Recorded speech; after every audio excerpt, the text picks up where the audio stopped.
தேங்காய் இல்லாத பொட்டுக்கடலை சட்னி எப்படி பண்ணலான்னு பார்க்கலாங்களா? ஒரு வடை சட்டியில் கொஞ்சமாக தேங்காய் எண்ணெய் சேர்த்துக்கலாங்க. 5-6 பல் வெள்ளை பூண்டு தோலோடவே போட்டுக்கலாம். காரத்துக்கு தகுந்த மாதிரி 3 வரமிளகாய் போட்டுக்கலாம். இதுக்கு கூடவே நான் 1/2 கப்புக்கு பொட்டுக்கடலை மட்டும் எடுத்துக்கிட்டாங்க. பொட்டுக்கடலை மட்டும் போட்டால் தான் நல்லாயிருக்கும் இந்த சட்னிக்கு. இது கூடவே ஒரு சொல புளியும் போட்டுக்கலாம். கொஞ்சமாக உப்பும் போட்டுட்டு இதை நல்லா வதக்கிக்கலாங்க. அப்படியே எண்ணெயிலே வறுத்துக்கலாம். தேங்காயெல்லாம் எதுவுமே சேர்க்க வேண்டாம். ரொம்பவே சூப்பராகவும் ஒரு டிஃப்ரெண்ட்டான டேஸ்ட்லையும் ரொம்பவே நல்லாவும் இருக்குங்க. உங்களுக்கு காரம் அதிகமாக தேவைப்படுதுன்னா ஒரு 2 மிளகாய் எச்சா வச்சுக்கலாம். பார்த்திங்கன்னா இப்போ இதை நல்லா வதக்கிட்டு ஸ்டவ் ஆஃப் பண்ணிவிட்டு இதை நல்லா ஆற வச்சுக்கலாம்.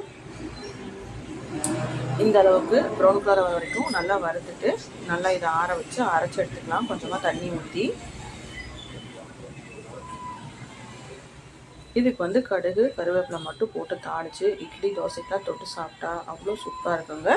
மறக்காமல் ட்ரை பண்ணி பார்த்துட்டு எப்படி இருக்குன்னு சொல்லுங்கள். வீடியோ பிடிச்சி லைக் பண்ணுங்கள், ஷேர் பண்ணுங்கள். மறக்காமல் ஃபாலோ பண்ணிவிட்டு நம்ம சேனலை சப்ஸ்கிரைப் பண்ணிக்கோங்க. அது போக சுட சுட நல்லா ஃப்ளஃபியான இட்லி வச்சு சாப்பிட்டோம்னா ரொம்பவே சூப்பராக இருக்குங்க.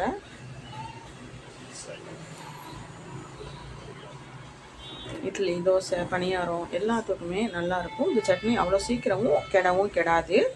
ஏன்னா கொஞ்சமாக புளி சேர்த்துருக்கனால கெடாதுங்க. தேங்க்ஸ் ஃபார் வாட்சிங்.